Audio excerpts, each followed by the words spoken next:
Thank you all for being here. My name is Bart Wijstra. I'll introduce myself a bit further down the road. We're going to discuss Publishing and FHIR Implementation Guide. We're going to do it live and completely from scratch. So we'll probably run into every possible error that we can imagine, like internet problems. Probably when you try to install it, we will encounter admin limitations, platform limitations, everything. But just bear with us. I will show multiple ways of doing it. So I assume there's always a way that will work for you in the end. If you go to Whova and go to the session that we are currently at, you'll see that I've put a few pointers here to software you can already install. So if you want to do that during the presentation, that will also get dedicated time for it. But even though we have 2 times 45 minutes, it will still be a bit short to do everything. So don't pressure yourself. If you just want to watch and try a few things out of this, that's also perfectly fine.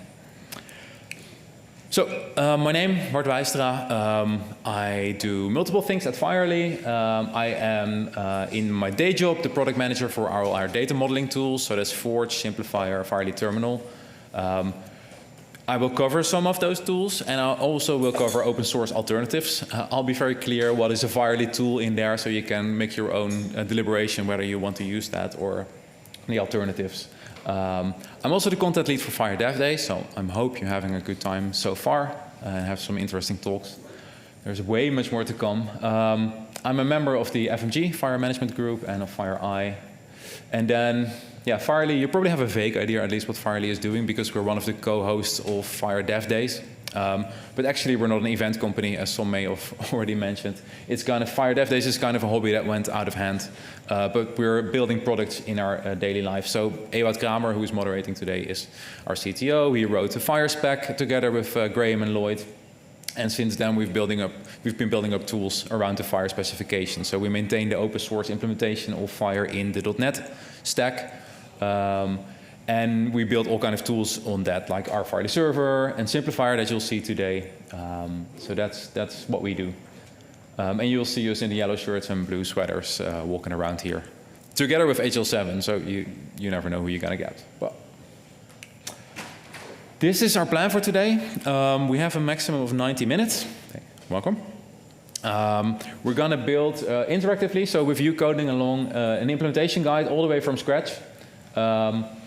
We will cover these 4 points, and hopefully I will do 2 of them before the break, and the other 2 after the break. So we're going to cover what's the regular life cycle of an implementation guide, like how do you build it, what are the different steps in there. Then we're actually going to do it. We're going to build FHIR resources, both with FHIR Shorthand, more a text-based way of making resources, and also with Forge, which is a graphical user interface that we built to make FHIR resources. And then after the break, we have a little coffee break in between. We're going to document those FHIR resources. So we have the machine readable resources. We're going to document that with a nice human readable manual, which we call the implementation guide. And we're going to do that with 2 different tools, the IG Publisher and Simplifier. And then finally, we're going to make sure that that guide is available to the world so people can use it. If you have any questions at any point, feel free to interrupt. If it's, yeah, please. Is there a Java version? So you're using a Mac, a Java version of Forge specifically, or which one? Yeah, so I think we'll cover those tools when we get there, but to answer your question briefly, no, there's only a Windows version, so if you use a Mac, I use a Mac, I run it on Parallels, my little VM, Windows VM on there, which works really well, but still, it's a platform that you need to run. Okay, the use case that we're going to work with is super relevant and important. We're going to build an implementation guide to describe a cowboy, and then what the cowboy's favorite hat is to wear. We have a value set of hats, which is graphically represented here. As different type of cowboy hats with all their details. Watch the dimples and the size of the brim. And then we're going to make a value set out of that. And we're going to make a profile for a patient, a cowboy. And we're going to put an extension on that cowboy to say, OK, this is their favorite hat. And we're going to point to that value set in there. If you go to this link, and again, this is also in Whova linked. So once this slide is over, you can see the end result that we're going to make, which is a project, a Simplifier project, with an implementation guide in there and all the resources in there. So if at any point you're missing a part, you can find it there or get some inspiration there. We don't have a lot of slides, so I'm almost ready to get coding.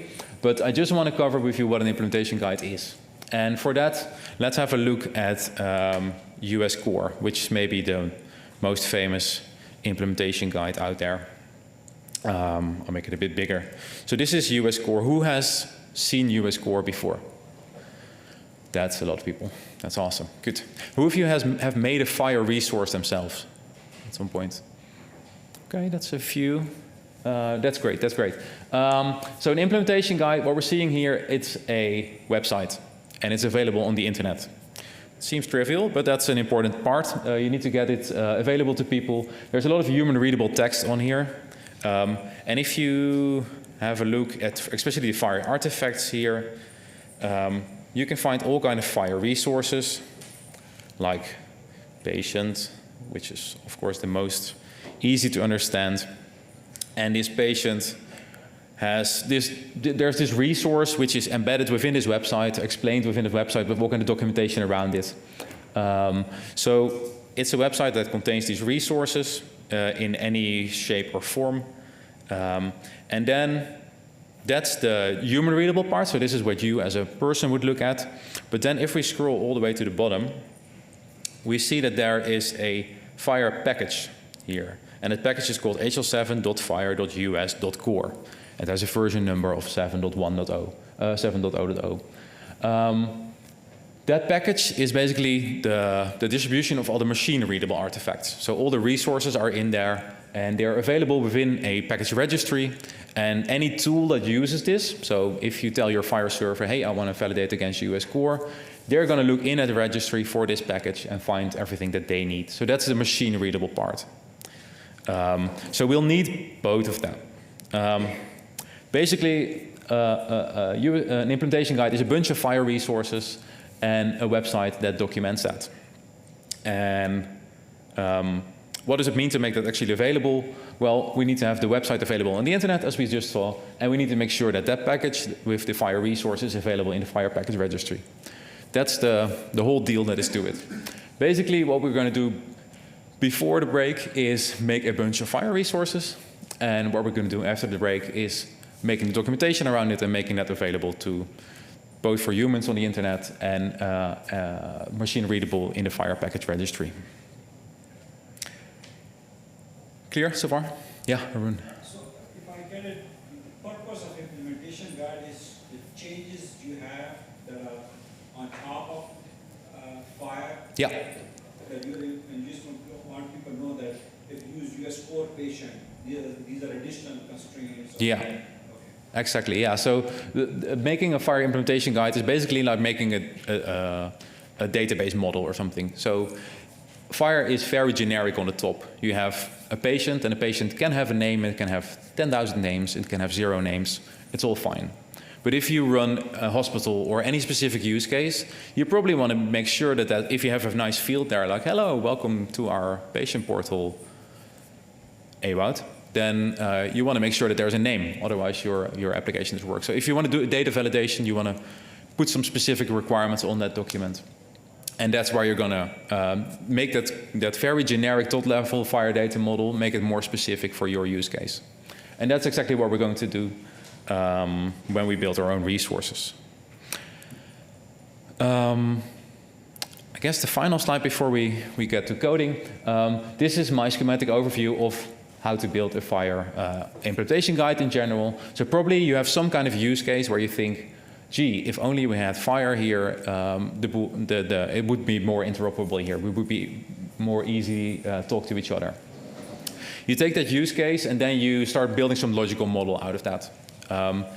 FHIR has some tools for that to make logical models, but you can also just take a spreadsheet and say, okay, we need to have a person, and that person needs to have a name, and it needs to have an identifier, and maybe we need to capture what their favorite hat is, and these kind of things. And once you get that, that's still separate from the core FHIR resources. Then you start entering this cycle of building an implementation guide, where first we take Forge and FHIR Shorthand to build the FHIR resources and make sure that they're all high quality. Then we go to document those resources, so build the implementation guide around it. And then we're going to publish that to the world. So first we build the FHIR resources, then we build the documentation, the human readable documentation around it, and then we publish to the world. What we're publishing, again, are these two different artifacts. One of them is a FHIR package, which has all the resources, and the implementation guide, which documents it. And we give it some version number, just like we saw for US Core. You probably start with something low. We always use these semantic versioning version numbers because they really have a meaning, like 0.0.1 is really early, and then if you reach 1.0, it's probably a bit more mature. So once you have your first release out, you go to your stakeholders, whether it's like your company or your country or anyone who's your stakeholder, and then you collect feedback. And they will probably tell you something, you try it out in the real world, and you get some learnings, and you implement those within both your resources and your documentation. And then you're ready to publish a new version. And this keeps going on until your data model is perfect, or everyone is done using it, and you may archive it at some point. So this is just the schematical overview and also what we're going to do in this talk. How do we make a bunch of resources? What we're going to do before the break. I'm going to show you two different ways. So one of them is really text focused, and I'm going to do that with FHIR Shorthand, which is a powerful text-based domain-specific language to write a FHIR resource. We're going to use the command line for this. We're going to use Visual Studio Code for this, because you can use any editor. A text editor also works, but Visual Studio Code has a few plugins in there which help you to make it more easy to write FHIR Shorthand. So I'm going to show those in a moment. It's free, out there available. And then the other one I'm going to show is a bit more graphical, a bit more understandable for people who are not programmers by heart, or if you're not very experienced with FHIR. So it's called Forge, and it is a Windows desktop application. It's visual, it works for many resources like profiles and extensions, and I'm going to show it for that. And it's free to use for any learning FHIR or evaluating, so you can install that and play around with it.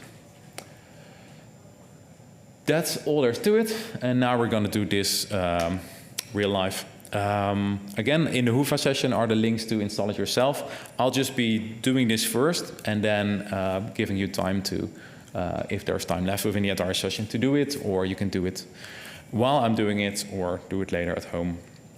So first we'll start with making a code system and a value set. So this we're going to do with FHIR Shorthand. So here I'm in my terminal, and I have already installed FHIR Shorthand. If you have not installed it yet, it's available. You first install Node and npm, and this link again is in Whova to this page.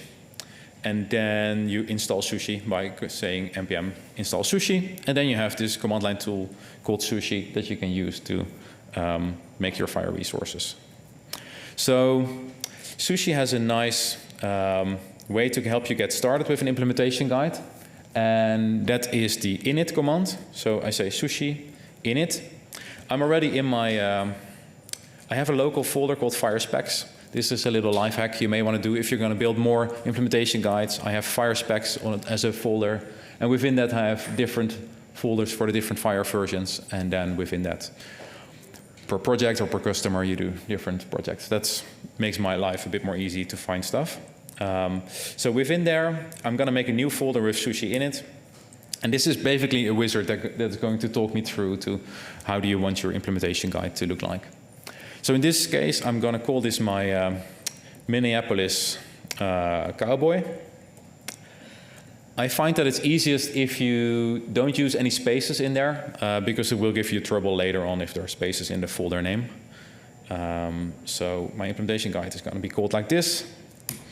I'm working in the fictitious organization Acme here, so I'm just going to call this Acme Minneapolis Cowboy. That's my package name. And package name always is lowercase with some dots in between. That's just a convention, so that's what I'm going to do. Then I'm going to set my canonical URL, which is the unique identifier for my, in this case, my entire project. And all my other resources that I'm going to make have their own canonical URL within that same domain. So in this case, I always use http fake acme.org. I actually own this domain, so I can publish stuff in there. /FHIR. And then that's my generic organizational URL, but in here I want to have something specific for my project, like Minneapolis Cowboy. It's good to copy this one because we're going to need it quite a bit throughout this demo. The status is by default draft, which I'm okay with. The version is 0.1.0, also fine with me. The name is Acme Corp of the publisher.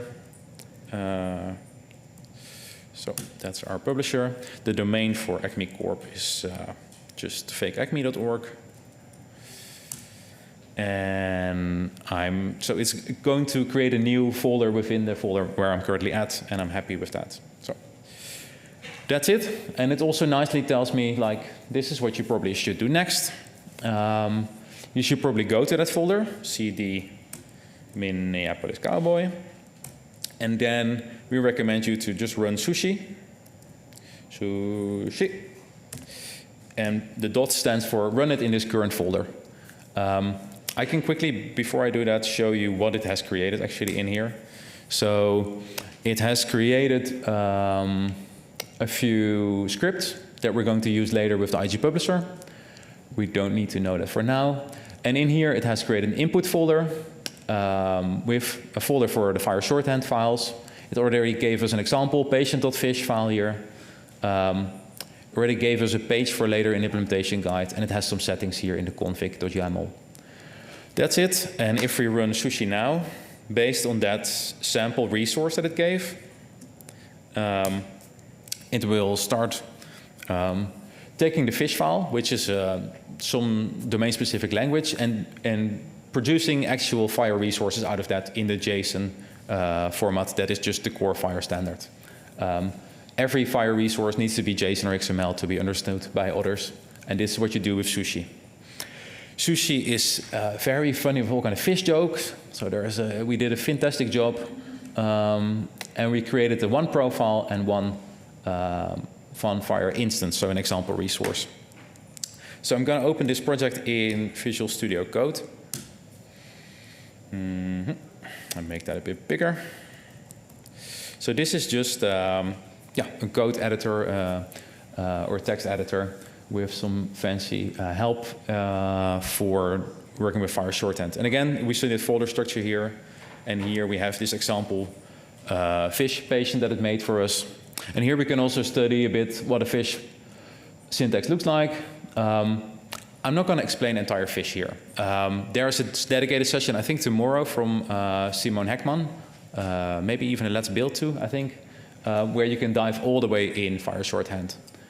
Just like Miriam before this has already told you about profiling, we're going to kind of gloss over that a bit here, but here we're more focusing on doing the entire end-to-end from start to publishing and making it available.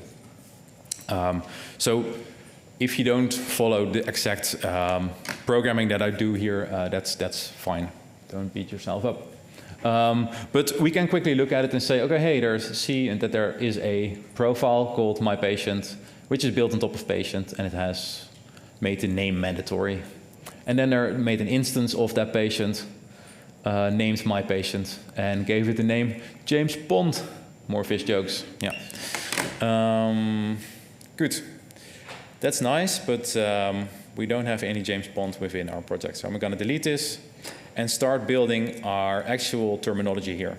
So make a new file, call it terminology.fish.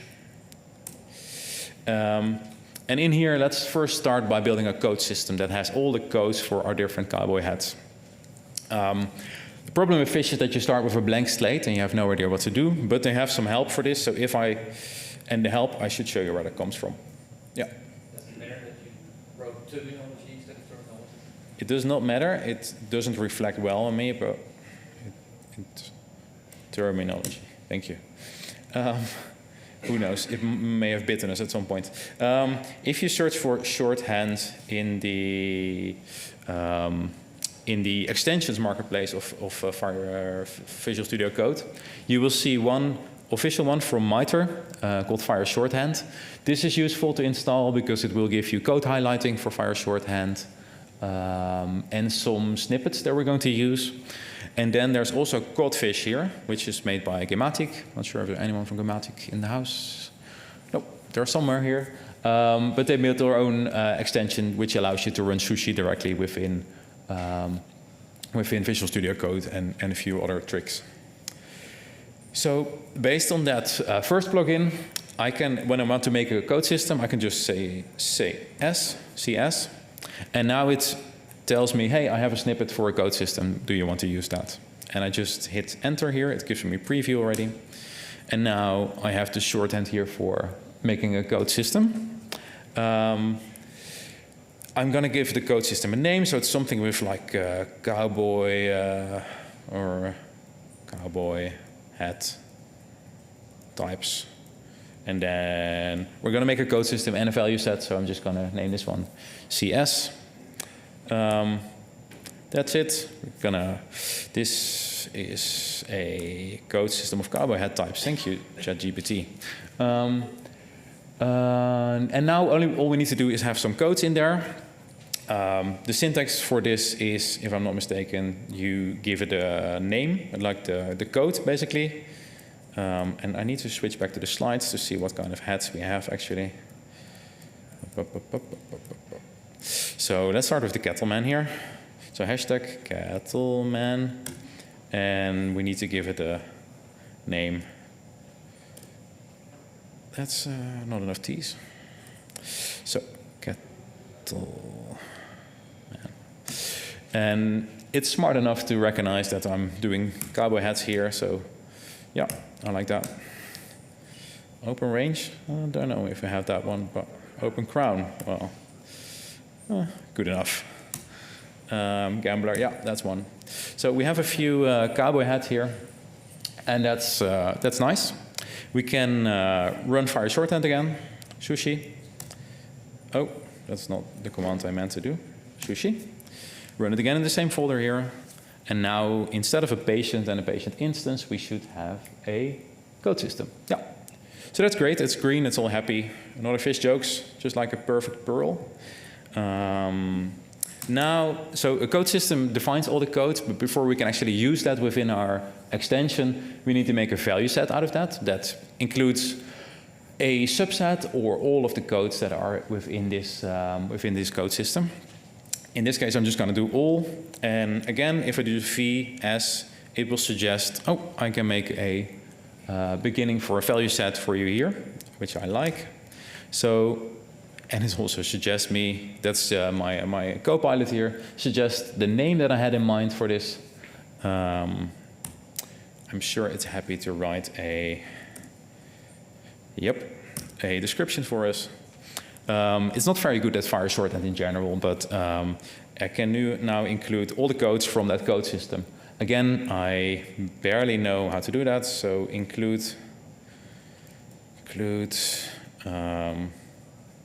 star from system. I'm just going to check this. I still have it open here. I'm by no means an expert. Include codes from system cowboy hat types. Include codes from system cowboy hat types. Yes. Okay, so now we should have a value set with all codes that we have defined above. Let's run this one more time.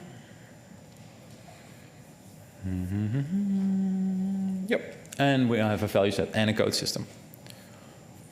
Anyone able to run sushi locally? We have 1, 2, 3. Well done, well done. Other people waiting for the more graphical way of editing? Can you go back to the code for a second? Yeah, certainly.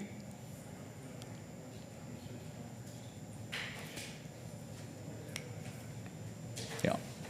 Again, there is a whole session tomorrow on how to write FHIR shorthand. I'm, as you can see, far from an expert on it. But what we can do now is switch over to editing with Forge to show you how more the graphical editing works. So what I'm going to do is I switch to my my Parallels desktop here, which is basically just Windows running on my Mac. So if you have Windows, don't bother. You can just directly go to Simplifier. This link is in Hoover. And you can go to the download section here. And one of the tools you can download is Forge. And you can download Forge for every FHIR version that's available. Right now we're going to use FHIR R4 and download Forge for that. I already have that installed, of course, here on my desktop. So I'm going to open that. It's a bit hard to see, but this is Forge. You need a simplifier.net account for that, a free simplifier.net account. Do you want to run this file? Yes. Why do you ask me? And you would log in with your account. You can see that I'm already logged in. There's my little profile picture here. Can make it a bit bigger. Okay. So what we see here is just some news of recent stuff that happened in the FHIR world. These are my recent files I had open, my recent projects I had open. But I haven't opened this specific project that we just made yet. So I'm gonna go to open a FHIR project folder from my local machine. It's called something like Minneapolis Cowboy, I believe. Yeah, there we go. So you can see all the resources that we had. Here are in fish generated resource. I should have probably shown you that, sorry. If we go back to the code editor, when we run sushi, it takes everything that's in the input folder and generates stuff out of that. That's regular FHIR, JSON, and to use. Thank you, Awad. So one of the resources that it made is the code system. So this is a regular FHIR resource, how it looks like underwater in JSON, with all the codes in there and the name and the canonical URL. So those resources we can now use within our Forge project. So the first thing that we want to do is make an extension that actually says, okay, because when you look at the core FHIR patient, which is something we're going to use to make a cowboy out of, there's of course no field for favorite cowboy hat. And in principle, you can only constrain the core FHIR specification further and further, but there's one exception. You can add extensions to make a new field within such a resource. So we're going to define an extension to capture the favorite cowboy hat of a cowboy. I'm just going to hit the new button here and say I want to define an extension. Is that big enough? I think so, right? I'm going to name that extension favorite cowboy hat. It suggests the canonical URL from me, but of course I want to use my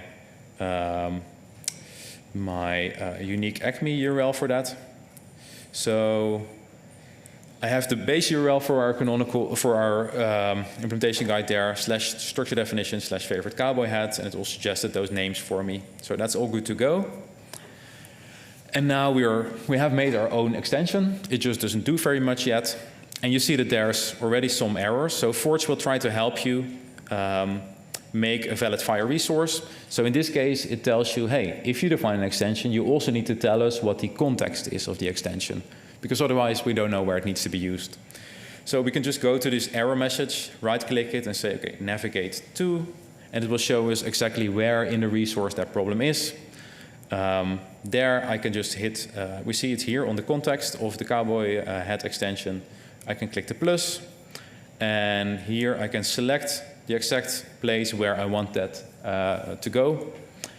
In this case, I want it to be an extension on the patient resource itself.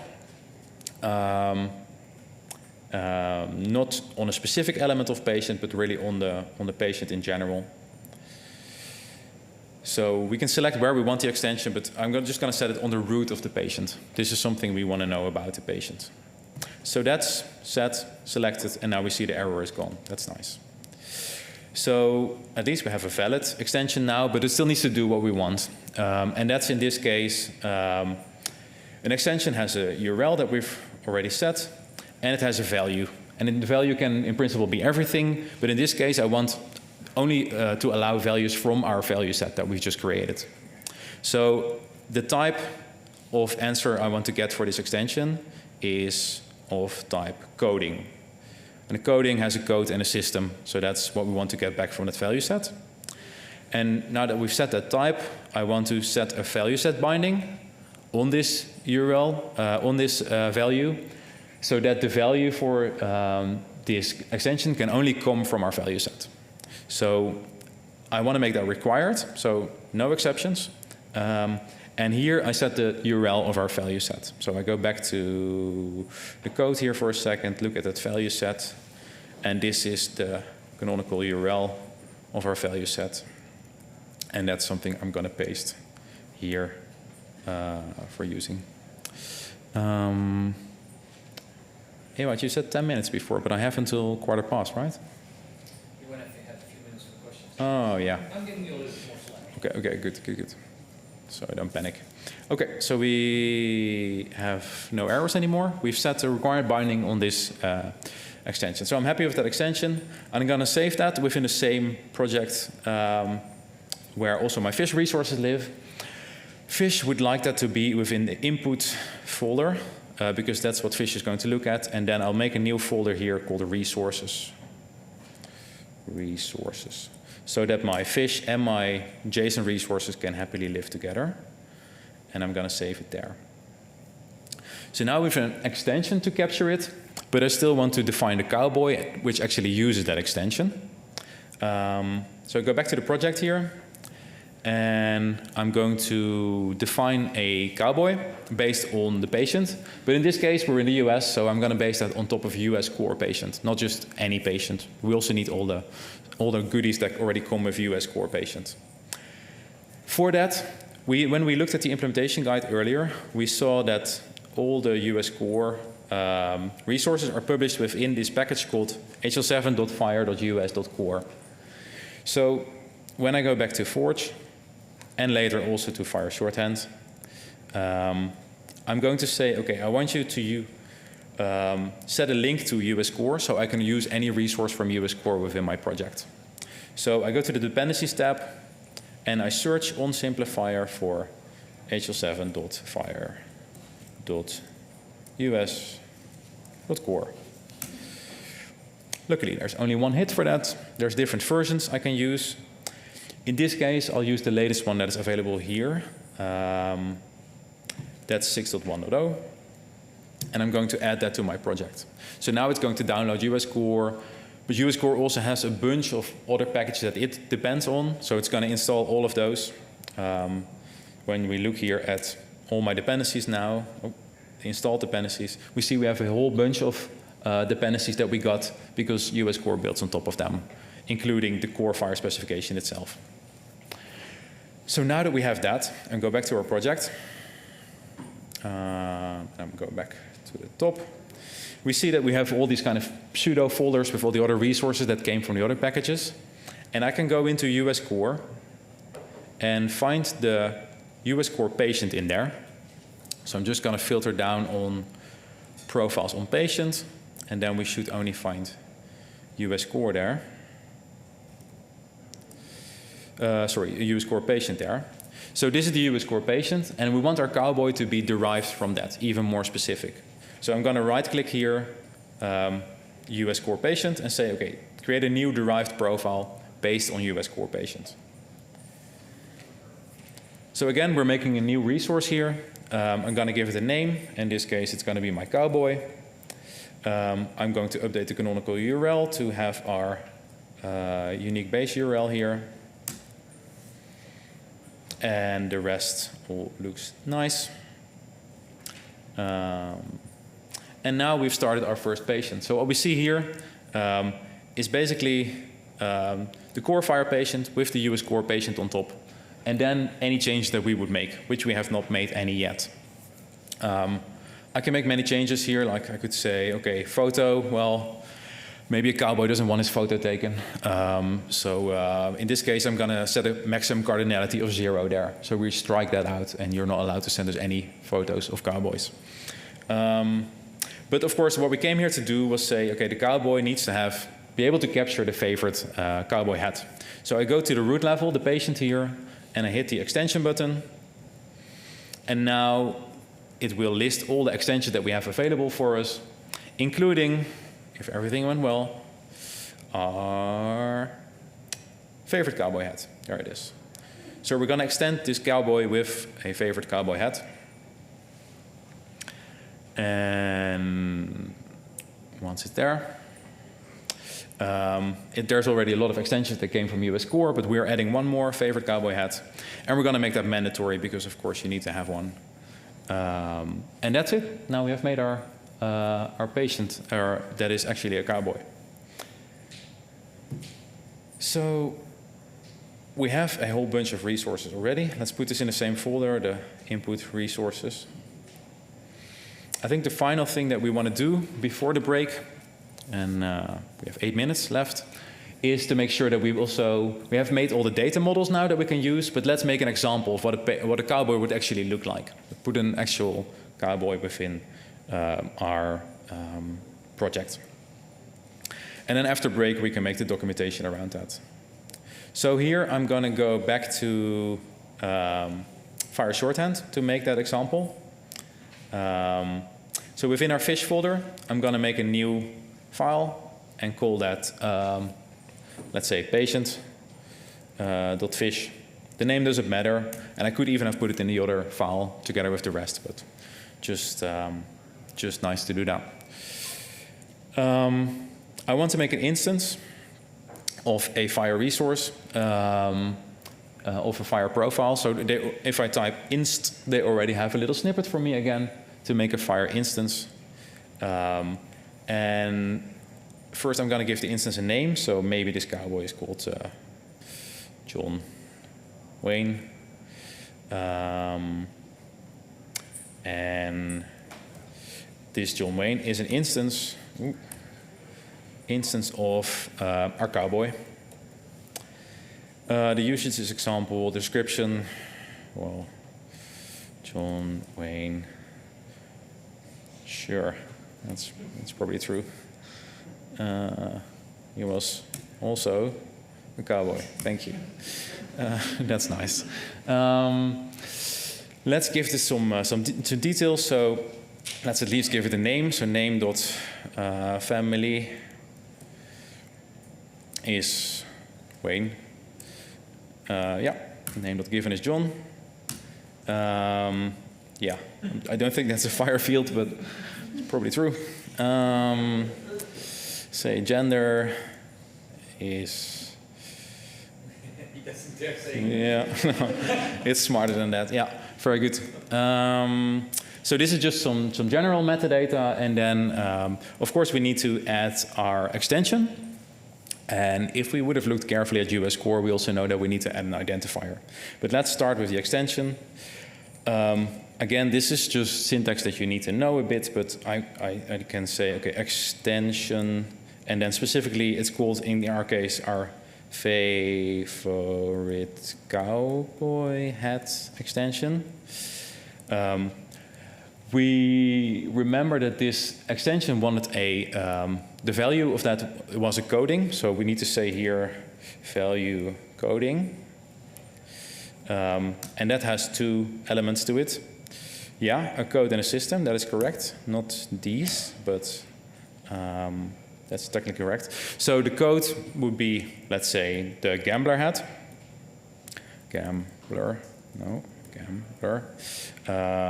Display. Not sure if we need to do that, but. And the code system, let's go back to the code system that we generated in our resources. Code system is this canonical URL of the code system. Let's get that in there. Okay. I could run sushi now, and it will probably complain. I happen to know at least about not having an identifier. But I see that there are some more issues here, and some of them I know. I think you can configure sushi in this way, but it wants 2 spaces here instead of 4, which I'm doing. It's particular about that. I know that's an issue. There's more. Well, at least we can see all the fish jokes. That was a shipwreck, yeah. Let's see what's wrong. So in the errors here, patient identifier is missing. Yeah, we knew that. And then it has a warning about 2 resources missing an ID. Yeah, so that I can fix within Forge. Having an ID in your resource is a good practice. So let's make sure that we actually also have an ID in both of them. Properties. All the way up the top. Fix that. And then we add the identifier that it's complaining about, because that's mandatory for US core. So identifier, and that's 2 spaces, has a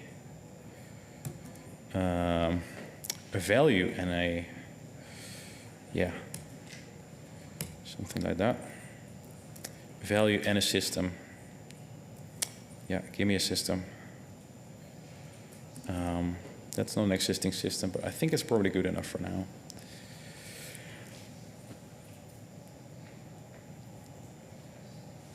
What's wrong? Identifier.value has a minimum. Okay, yeah. Value does not match type string. Very good. So I gave it another string, and now it's a string. You think we're good?